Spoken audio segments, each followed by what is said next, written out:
వైశాఖ పురాణము 30వ అధ్యాయము. నారాయణం నమస్కృత్య నరం చైవ నరోత్తమం దేవీం సరస్వతీం వ్యాసం తతో జయముదీరయేత్.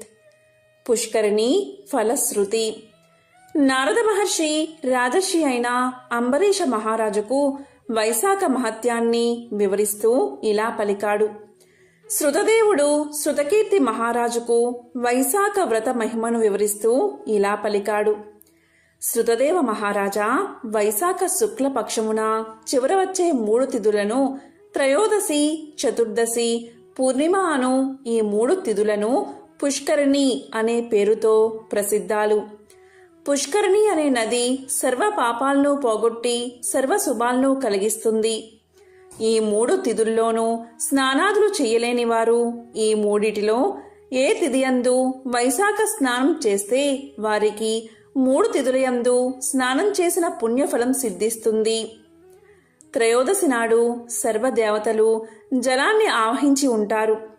ఆ తిథియందు సంపూర్ణంగా నివసిస్తారు.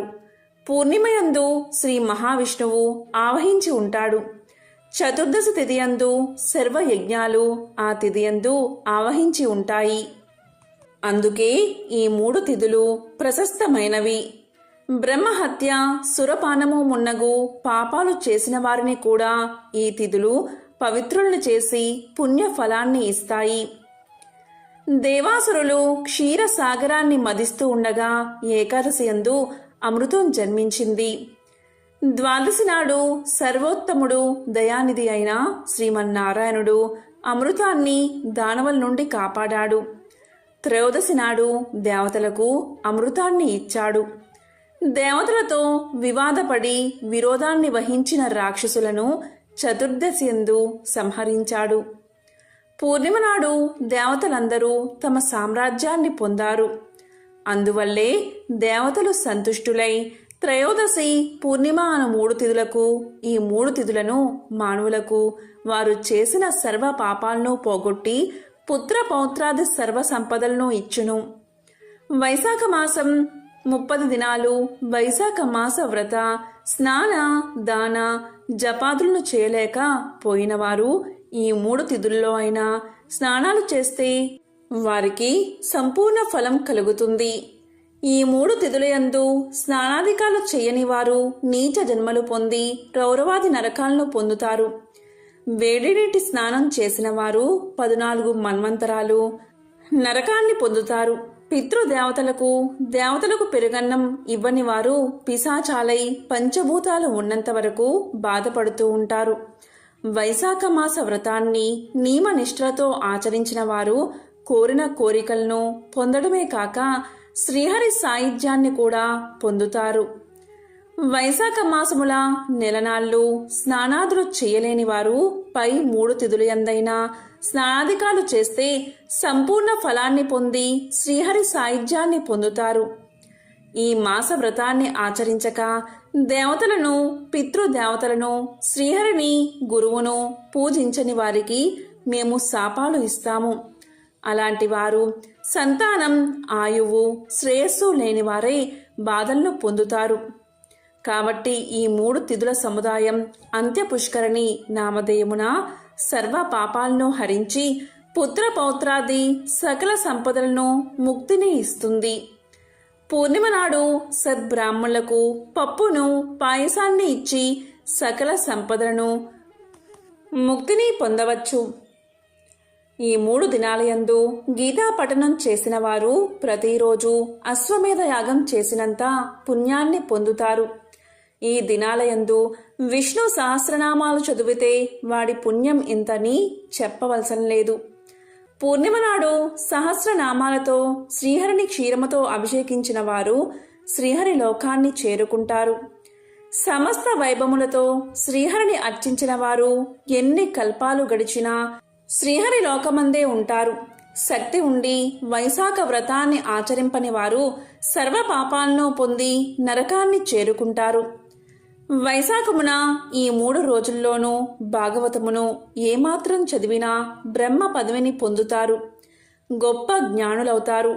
ఈ 3 రోజుల్లో వ్రతం చేయడం వల్ల వారి వారి శ్రద్ధాశక్తులను బట్టి కొందరు దేవతలుగాను సిద్ధులుగాను బ్రహ్మ పదవిని పొందుతారు. బ్రహ్మజ్ఞాని, ప్రయాగలో మరణించిన వారు, వైశాఖ స్నానం ఆచరించిన వారు సర్వ పురుషార్థాలను పొందుతారు. దరిద్రుడగు బ్రాహ్మణుడుకు గోదానం ఇచ్చిన వారికి అపమృత్యువు ఎప్పుడూ ఉండదు. 3,50,00,000 తీర్థాలను కలిసి ఏం పాపాలను పోగొడతాయని మానవులు మనలో స్నానం చేస్తున్నారు. అలాంటి వారు పాపాలన్నిటినీ మనలో చేర్చి మనం ఎక్కువగా కలుషితం చేస్తున్నారు. దీన్ని పోగొట్టే మార్గాన్ని చెప్పమని శ్రీహరి కోరాలి అనుకుని శ్రీహరి కడకు పోయినవి నదులన్నీ ఆయన్ని ప్రార్థించి తమ బాధను చెప్పుకున్నాయి. అప్పుడు శ్రీహరి ఇలా పలికాడు: వైశాఖ మాస శుక్ల పక్షమున అంత్య పుష్కరిణీ కాలమున సూర్యోదయం కంటే ముందుగా మీరు నదులు, చెరువులు మున్నగు వాటిలో స్నానం ఆచరించిన వారికి మీ కల్మషాలు అంటకుండా, అనగా సూర్యోదయం కంటే ముందుగా స్నానం చేసిన వారికి మీ కల్మషం అంటదు, వారి పాపాలు తొలగిపోతాయి అని చెప్పెను. సర్వ తీర్థములను ఆ విధంగా చేసి తమ కల్మషాలు పోగొట్టుకున్నాయి.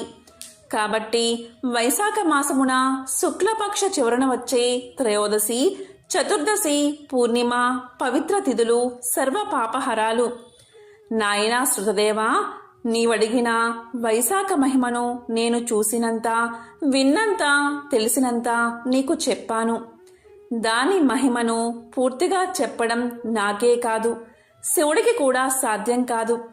ఒకసారి పార్వతీదేవి కైలాసంలో శివుణ్ణి వైశాఖ మహిమను చెప్పమని కోరగా శివుడు ఇలా వివరించాడు: దేవి, వైశాఖ మహిమను చెప్పడం నాకే సాధ్యం కాదు. శ్రీహరి సంపూర్ణంగా చెప్పగలడేమో తెలియదు.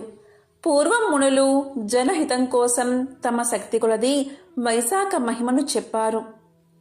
కాబట్టి ఓ రాజా, నీవు భక్తి శ్రద్ధలతో వైశాఖ వ్రతాన్ని ఆచరించి శుభాలను పొందు అని శృతదేవుడు శృతకీర్తికి చెప్పి తన దారిన తాను పోయాడు.